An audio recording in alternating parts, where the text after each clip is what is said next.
Good afternoon, everyone, and Happy New Year. Welcome to O'Neill's Grill for our Fan and Press Luncheon. First time we've had the opportunity to do a football Fan and Press Luncheon here at O'Neill's Grill in the month of January. How's it feel to be playing football in January, folks? Pretty good, doesn't it? That's right. Again, great to see everybody here today. We're going to focus on football here this afternoon, but I do want to give you a couple of other basketball updates coming up this week. The men's basketball Dukes, after their winning streak right now, after winning yesterday, beating Towson at home, and then before that, of course, beating Drexel on Saturday.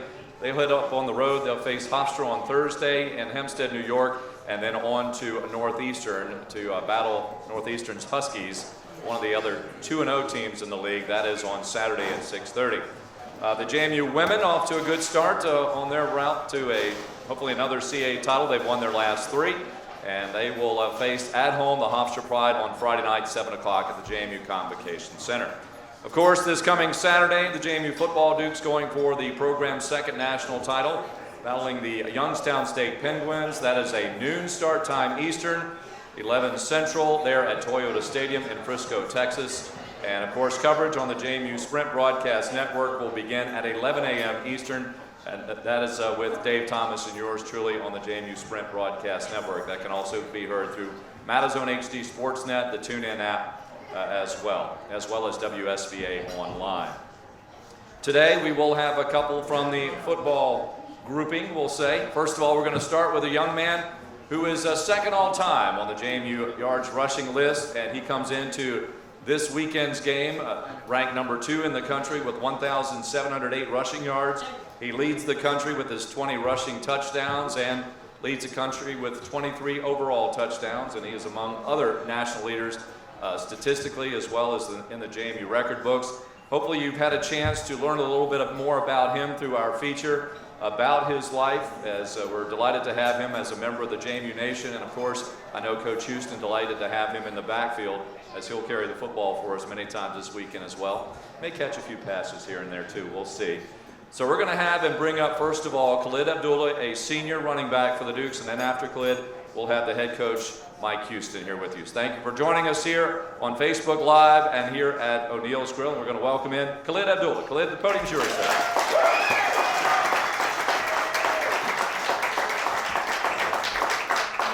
What's going on, Dukes? How y'all doing? Just a pleasure to be here, so thank you guys for having me. Hey Khalid, Dave Thomas with the JMU Sprint Broadcast Network, ESPN Harrisonburg. I know it's been a while, seems like a month since you've been to Fargo, but take us through the final few minutes of that game when you began to realize your team was going to go in and do what a lot of other teams were unsuccessful in doing. Well, it was a good game. They played us hard. They played us all the way till the end of the game, as you see. But we just felt like we trusted in ourselves as a team. We felt like we could go out there and get the win. And, that's something that a lot of teams going in there weren't able to do in the past few years. So the fact that we were able to go do that and pull that out was amazing. Man, those last final minutes were pretty nail-biting. I had a lot of people hitting me up after the game saying that, they wish it wasn't as close as it was. But, man, it's such a formidable opponent. And it was just a pleasure to play them and a pleasure to go out there and get that win as well.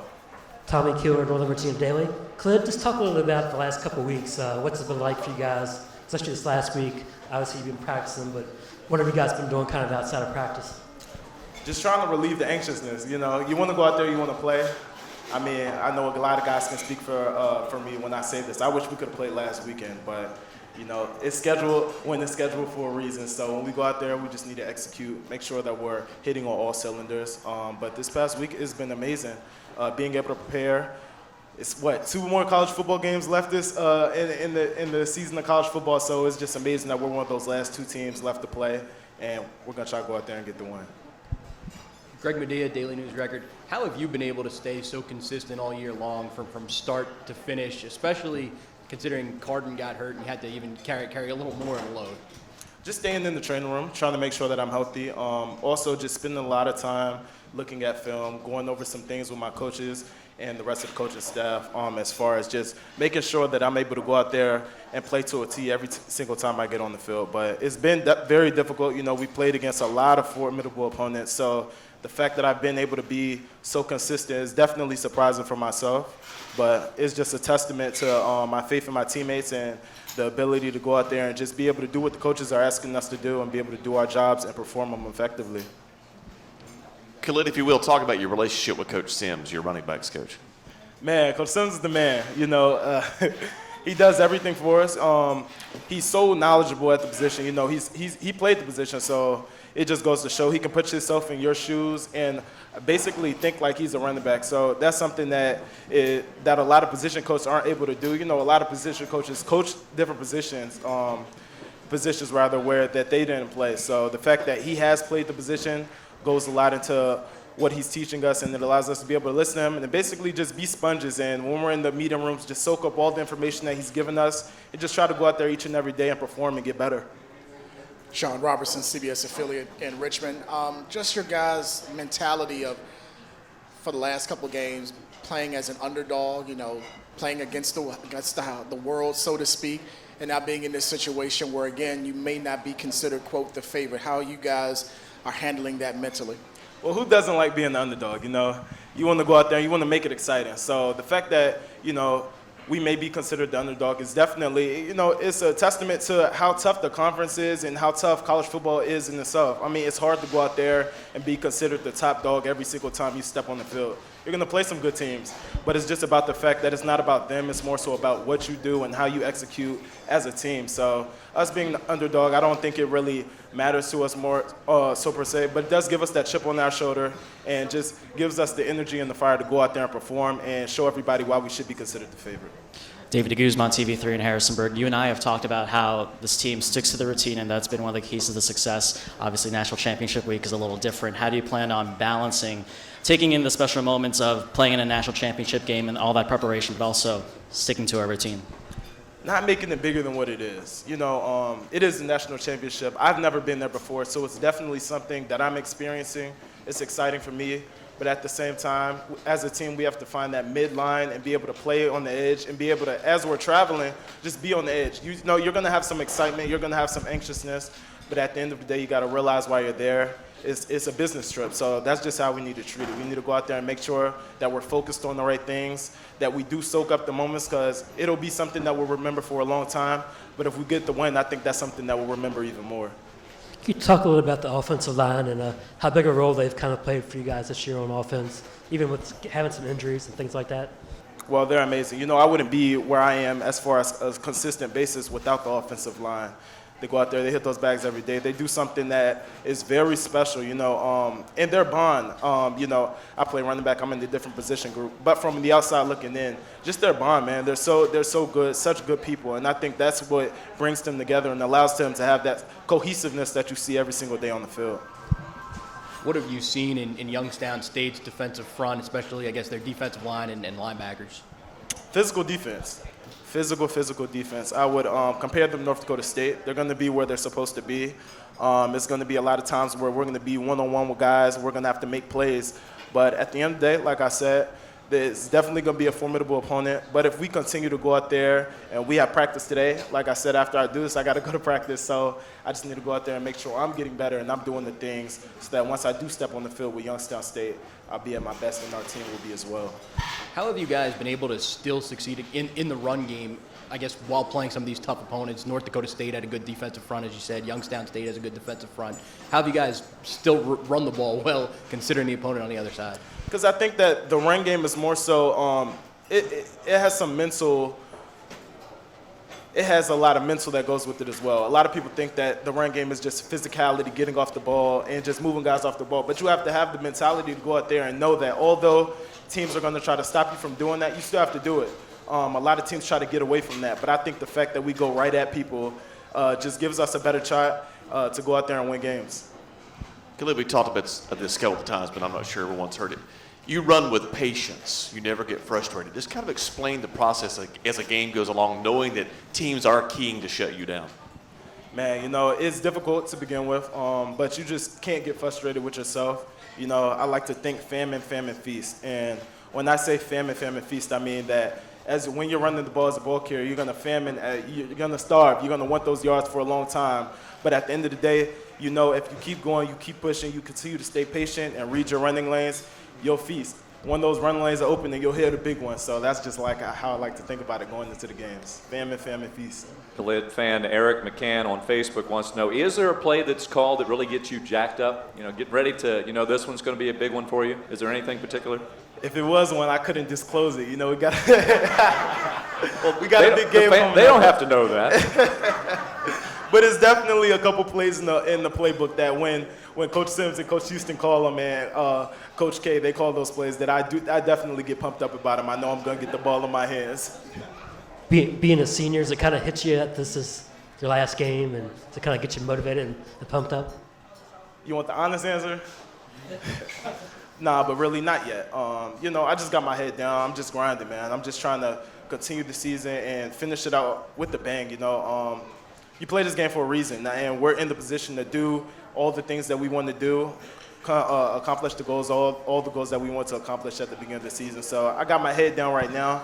Maybe when it's all over, I'll look up down the road, but for right now, it hasn't hit me yet. Maybe it will later on. Khalid, being a senior, with everything that the senior class has gone through, if somebody would have told you at the beginning of the season, you go undefeated in the conference, you win the conference title, you're at this position, what would you have said? That's a good question. I would have said thank you. You know, I just think that's for someone to think that about you before the season has even started. Of course, that's a lot of praise. But also, I think that we believe in ourselves. You know, like I said, you don't go out there and play the game. You don't practice for no reason. These long, hard days that you spend on the football field, bleeding and sweating with your teammates, it is for games like this one that we're about to play in. And like I said, we're in the right mindset. We got all the physical capabilities to accomplish all the goals that we need to accomplish. So, you know, it's definitely a blessing. It's definitely a humbling experience to be here, and I think that we'll take advantage of it. What is it about Coach Houston? What is it about his system that clicked with this group this year? It's not all about X's and O's with Coach Houston. The thing that I like about Coach Houston the most is that he tries to build us as young men. It's not all about the X's and O's. It's not always about football. You know, he tries to instill faith in us. He tries to instill, you know, how to be a man and how to do things on your own as far as just being a male in society. And I think that that's something that a lot of coaches look over in today's day and age. You know, college football is one of the biggest generators of revenue, so I think that a lot of people just think about the revenue. But I think Coach Houston thinks about the kids first. And I think that that's something that has allowed us to buy into the system and really listen to what he's saying. And like I said, just be sponges and really soak up all the information that he's given us and all those principles and those values that he instills in us on an everyday basis. Khalid, if you will, walk us through. It's a game day. You're in the locker room getting ready to come on the field. Kind of walk us through. Do you have rituals you go through and kind of your pregame prep that's exclusive to you? Well, I just try to, I don't really listen to music or do any of those things. I really just try to be to myself and just relax, you know, just relax. Not make the game bigger than what it is. So I'll say a couple prayers to myself and just, you know, try to stay in one place.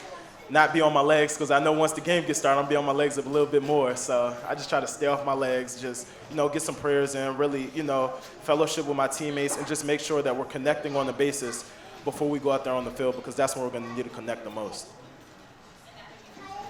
I'm sorry. In the beginning of the season, you know, we saw kind of the friendship between you and Carden, and you know how that was such a great tandem duo. And obviously he got injured earlier this season. In a sense, I know you're obviously playing for the rest of your team, but is there also kind of that special bond that you're out there playing for him as well? Absolutely. You know, man, I just hope that his health gets back right, because, you know, he's a fantastic, amazing player. So the fact that he's been down and he's you know, been down and out this year is definitely something that it's hit us hard. But, you know, he'll come back. He'll bounce back. He's definitely someone who's very resilient. I've known him for a long time. So we are out there playing the game for him. You know, he'll be on the trip. So the fact that he goes out there and he's able to experience what we're going to do on Saturday is something that's going to be very special for us and very special for him, and we'll remember it for a very long time. Khalid fan Jimmy Flick on Facebook wants to know, is there an NFL running back that you kind of model yourself after? Adrian Peterson. Adrian Peterson, man, that's the man. So, you know, he's had a couple injuries, but I argue with my teammates all the time that he's still the best back in the league, even though he's hurt. But that's definitely somebody I would like to model my game after. He runs with ferociousness. He runs with a lot of patience, but he also has the speed and acceleration to get things done in the open field. So he's definitely somebody who I think is amazing. Another fan asked about run or reception. How do you balance those out in in what you like to do? Run. You know, although I do like to catch the ball, man, I like to help the team any way that I can. So if I got to go out there and I got to catch the ball and make a play, that's something that I definitely don't mind doing. But I definitely want to get the ball in my hands and just get into those running lanes and be able to do something in the open field. So definitely run before reception. Anything else from other members of the media for Khalid? All right. Well, Khalid, thank you very much for joining us. Best of luck. Good luck this afternoon in practice as the Dukes get ready for Saturday's ball game, the Dukes and the Penguins. Thank you for having me. Go Dukes.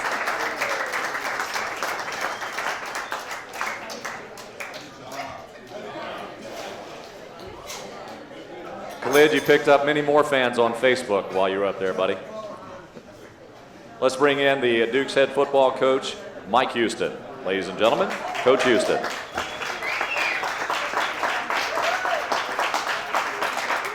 Thank you.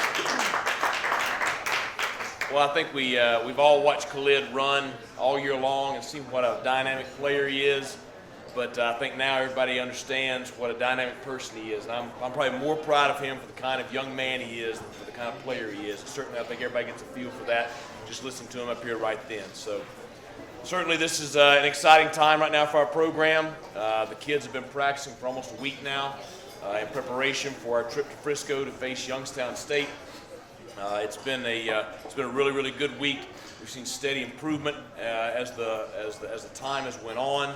I think we're going to have 8 practices under our belt by the time we get down to Texas. So we will be well prepared. I think now the players have they know Youngstown State very, very well. We're very confident in us being able to go out there and execute our game plan.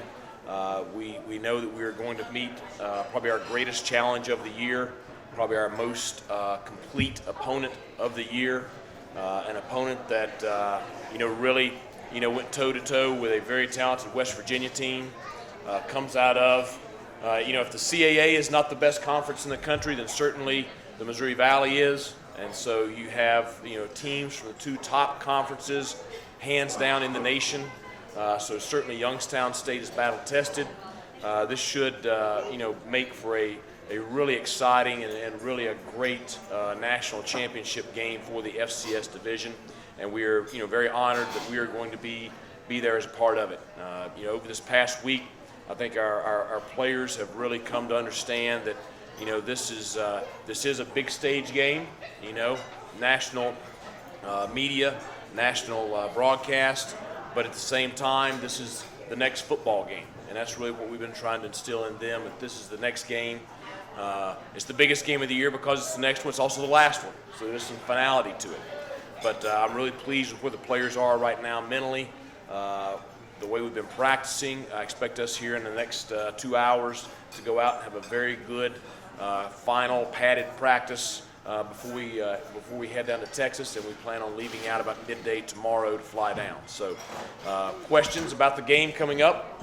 Coach, will you talk about what Youngstown State has done in the playoffs, exclusively the playoffs, because Right. they've knocked off 2 of the bigger teams in the country this year, but what's made them so efficient in doing what they've done in the playoff run?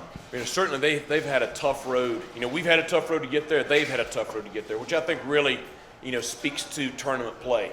Because if you go through kind of the schedule that we've both been through to get to this game, you have to be, somebody that has proven themselves. I think certainly they have proven themselves. I think the win over Jacksonville State is kind of, that's really kind of the statement win for them. No discredit to Samford, but I would think, I would have taken them in that game against Samford. The Jacksonville State game, they really physically up front on both sides of the football really, had their way with Jacksonville State. And really, I think that's their MO. That D line is as good as anything we've seen all year long. The 2 ends are extremely athletic and are big time playmakers. I saw one thing where they're the top-rated duo in the country as far as coming out for the NFL draft, and certainly Rivers may be the best defensive lineman we've seen all year long. The two interior kids are big, strong, physical players. So I think certainly it starts with their front defensively, and I think really the same thing on offense. Their offensive line is big and physical. They're going to come right downhill at us, and really I think those are the things that you see against Jacksonville State, against Eastern Washington, against a very, very good Wofford football team, which Wofford is known for their physical style of play. And really, Youngstown State was able to handle that play and play at a high level against them. Can you talk a little about Jody Webb and kind of some of the things you kind of problems he kind of causes for defenses? Well, I mean, he's pretty dynamic now. If anybody's seen film of him, you don't want to let him get out, because if he gets out in the open field, there's a good chance you're not going to catch him. And it's one of those things where you sit there on your toes each snap, hoping that we can bottle him up. We've got to be very, very good with fitting our gaps, playing our assignments in the run game, to keep him from getting up to the second level. We've got to try to keep him at that first level at the line of scrimmage. And at the same time, they're going to release him on passes a lot. And anytime they can get the ball to him in space, whether it's on a swing or a flare or a wheel right out of the backfield, he's a great playmaker. So it's going to put us in a tough situation. So we just got to do a really, really good job of executing our assignments, making sure we account for him in the run game and the pass game every single play. Coach, you mentioned about the amount of practices you guys will have before you get down to Frisco. How have you been able to balance working these guys, getting enough practices in, while also not practicing them too hard after the Christmas break and everything before you get to Frisco?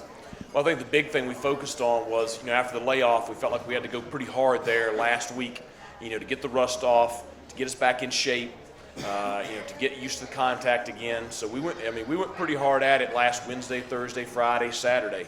By Saturday, I thought the turning point was probably Friday.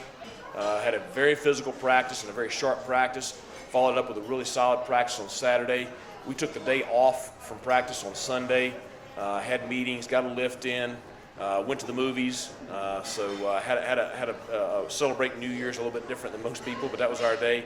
And then this week we've been in more of a playoff mode, as far as our practice schedule. So it's more of quality over quantity. Practice is a little bit shorter this week. Today's our last padded practice before Saturday. So the big focus right now is, I think the kids know our game plan. They perform very well at everything. We're really focused on getting their legs back underneath them. We're really focused on rest late in the week once we get to Texas. I've really been, stressing that with the people that are trying to, make our schedule for us, that we've got to make sure we get the kids off their feet, get them rest leading into Saturday. You mentioned that the defensive front of Youngstown State, you guys have had success running the football against solid defensive fronts like North Dakota State. What has kind of enabled that success for you guys to keep running the ball well regardless of the opponent? Well, I think it's probably a couple of different things. I think first, obviously our offensive line's played at a very high level all year. Obviously we have very talented running backs. Khalid, without Carden now, Trey has kind of emerged. Taylor Woods has found a role in there. You see John Miller back there every once in a while. But really, I think it comes back to the ability of Brian Shore and those receivers to, be a formidable force in the passing game. Because what they do is, everybody says, well, we're going to load up and stop the run. Well, that's fine. You're going to have to deal with Brandon Ravenel or Damo Taylor or John Miller or somebody out wide, Ish Hyman, in the passing game, because Brian has proven himself to be a very capable and very high-level quarterback and able to deliver the ball out there to him. So really, it's the ability of our offense to be able to do both, which is what we talked about coming into the year, being balanced and being someone that you can't just take one thing away, because really you're going to put yourself susceptible to the other phase. Coach, more about Brian Shore, and what did you think of his growth from when you first met him to the present? I think probably, you look at, obviously the physical improvement is there, from his accuracy of his passes, to just, his ability to run the ball effectively. But I think the biggest thing is probably his full understanding of the offense. He's a very intelligent player. He's going to make so many decisions pre-snap with where the ball goes, checking us in and out of things, and then what in post-snap reads. He is so good at that. And then the other thing I think is just his confidence in himself. He does not question himself. He's a guy that can extend plays, but he also understands not to put the ball in jeopardy when he extends plays. And he knows what he can do and what he can't do. He's not hesitant to pull the ball down and run. He's not hesitant to try to put the ball, in some tight windows because he knows he has the arm strength and accuracy to do that. So I think it's just his confidence in his ability is probably the greatest improvement that we've seen since the spring. Khalid talked about the confidence in this team, and you've talked about it all year long. You feel this team's capable of going in. But going to the Fargo Dome and when the game got tight and working your way out, what lessons do you take away from that into a bigger stage now to a national championship? Well, I think the biggest thing you take away from it is we're going to see adversity, down in Frisco. Youngstown State is a very talented football team, and there's going to be a point in time in that ball game where all the momentum is going to be against us. And I think that the biggest thing is our kids have confidence in what we've preached all year long, which is when we get to those times where it's bleak and they've got the momentum, that's when we've got to really focus on sticking tight together, focus on doing our jobs, and just playing as hard as we can on the next play. And just keep that mentality of one play at a time during those times to get the momentum going back in our direction, because that's what happened up in Fargo. Now, with all that being said, I can promise you, when our team kicked off up in North Dakota, we fully expected to win that football game, and there's no doubt that our team is confident going down into Frisco that we're going to win this football game. At the same time, I promise you, Youngstown State, they're sitting there saying the same thing. Coach, over here. Hi, how's it going? First off, what movie did you guys watch on Sunday? Do what? What movie did you guys watch on Sunday? We went and saw Rogue One. Okay. Sunday night. So all the players, the boys and Amanda and I, so we went and saw Rogue One. I think Reed had a little dance performance up there for the players before the movie got started. Yeah. But they really enjoyed getting out and being able to do something like that. Just getting away from the mundane day-to-day deal of practice. You've only been here for one season, but this senior class, who's had two head coaches before you, how special is this group, especially from what you've seen from them throughout the playoffs? Well, I think the biggest thing is I think they are the key. They are the key to us being where we are, because you go back to when I was hired back in January, and I remember the first day I addressed them, and I talked to them about what had happened to them is not fair. You don't go sign to play college football and all of a sudden you're going to have a different head coach virtually every year you're there, a different position coach virtually every year you're there. And it's not fair what they had to go through. At the same time, I stressed to them just the fact that, both them and I chose JMU. And so we're in this thing together. And I just appealed to them just to buy into myself, our staff, and what we're trying to do, and each other in that room. And I think their leadership in bringing our team together, because it was a divided team when we got here, but their leadership in bringing that team together and really sticking to the course and not questioning, kind of the things that they were being asked to do on a daily basis has been, really the key to us being here. Because now all of a sudden, less than a calendar year later, you have as tight-knit, unified locker room as you will ever see. In that locker room, those kids truly care about each other, and they understand about being accountable to each other. And I think those seniors and their mature leadership is really the key to all that. With it being 3 weeks in between games, do you worry at all about having a little bit of rust at the start of the game this week? Or? I think everybody does, but the thing you do about it is what we have done. With practicing the way we've practiced, and I think we've seen steady improvement every single day. The kids right now, they're ready to go play. So, the last little sharpening up, that we do in the next couple of days, I really don't anticipate any rust. I do anticipate a fresher football team because they have had some time off their legs, and instead of going through the gauntlet that we went through during the playoffs. So really, I think overall the 3 weeks off is going to be more of a positive than a negative. Coach, you put a lot of emphasis on special teams throughout your entire career, and it's obviously paid dividends this year. Looking at this game with similarities between these two teams, how physical both are, could this come down to a special teams play making the difference in this game? Yeah, I do think it could. I think, special teams and turnovers are probably going to be the two most critical things, because this could turn into a field position ball game. And, with two offenses, especially with Youngstown State, with the way they control the football and their time of possession, you could look up and field position could be critical. And so I think that's where, our coverage units, our kickoff coverage and punt coverage have been great all year long. and then Rashard Davis and Brandon Ravenel and the job that they do in the return game, that could be a critical part of the game on Saturday. Is there anything that they do really, really well that worries you, that is the one thing that sticks out and keeps you up at night? I think on both sides of the ball, they certainly have some things that worry you. The thing on offense that worries you is the fact that, nobody's really stopped them from running the football all year long. And, their ability to run the ball and then Wells' ability to play action pass off that run game, has been critical to their production on offense. And I think that, that's the thing we've got to do. We've got to try to limit their run game in order to take away, that play action passing game. The other thing on the defensive side is, those two defensive ends have given everybody fits. They gave West Virginia fits, which that's a pretty good FBS football team right there. So, it worries you that can we match up against them. So I'm sure they've got some things they're saying the same thing about on the other side too. So it's just the great thing about it is in about 4 days we're going to all find out what we truly need to be worried about. Sorry, Coach, I asked Khalid earlier, and I'll ask you the same thing. Somebody would have told you in January with what you knew about this ball club, that you win the CAA, you run the table, you get to the national championship game in your first year, what would you have said? I like your optimism, but I think you're nuts. Certainly when I took this job, and I said it at my introductory press conference, that my goal coming here was to win the CAA championship and to win the national championship. Because I think that is the expectation that you should have at an institution like James Madison. Did I expect to be here? Yes. Did I expect to be here in year one? Probably not. But I think that goes back to what we talked about a while ago with that senior class and those kids in that locker room. Because I'm telling you, better than any. I've taken over 3 programs at the college level. Better than anywhere I've ever been, this group from day one bought in, believed in us, and have done what we have asked them to do on a daily basis. It's their commitment to doing things right and doing it consistently on a daily basis that's resulted in us being here. Was there a practice, was there a play in a game that kind of opened your eyes and said, this team is special, this team has the makings of being in a national championship game?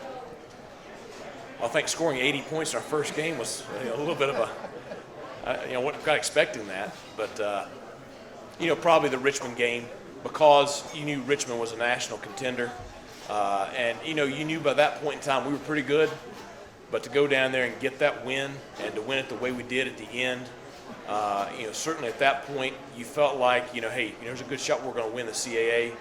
And I've always said, you win this league, you've got a chance to win the national championship. So I would probably go back to that ball game and probably the touchdown pass from Brian Shore to Jonathan Plusterman, there late in the ball game.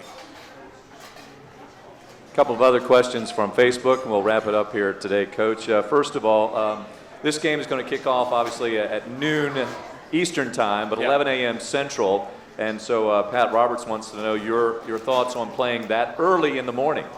Well, they didn't ask me what I thought, when they were scheduling the time, so, TV kind of decided that. But, I've talked to the kids about the fact we kicked off at 12 o'clock against Maine. We kicked off at 12 o'clock against New Hampshire. We kicked off early against, 1 o'clock against Villanova. We've had these early starts all year long, so, it's not going to be anything that the kids have not done and not done well and successfully. So our big thing is we talk about our schedule on Friday night, our schedule on Saturday morning. We're going to keep that consistent time-wise to the way it was during those games during the season, and our kids have confidence that they'll be able to handle it. Coach, also this extended time between the last game and the next may give you a little bit more time to have interaction with JMU football alums. How much has that occurred for you, and how have you managed that with trying to get ready for this game?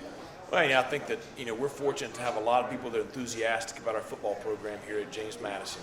With it being the holidays, we haven't seen as many here on site as you would normally, but we have had the loyal supporters.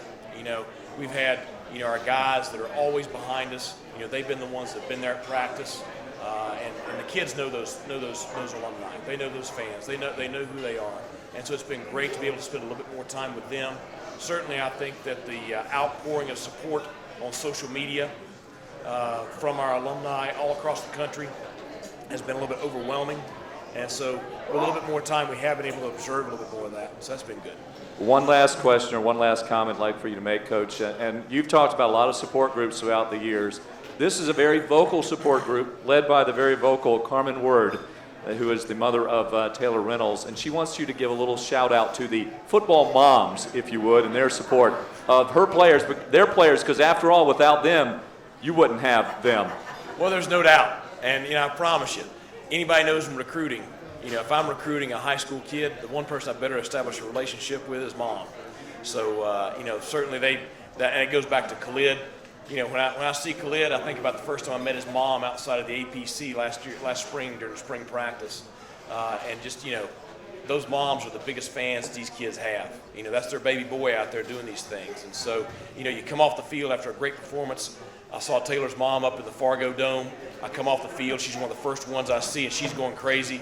So she's going to be the one with some big fat head of Taylor up in the stands on Saturday. So, that's the thing about it is, these kids come from good families. They come from families that care about them and love them. And it's certainly not only special for our program and our players, but it's certainly special for all their families as well. And we look forward to seeing all of them down in Frisco.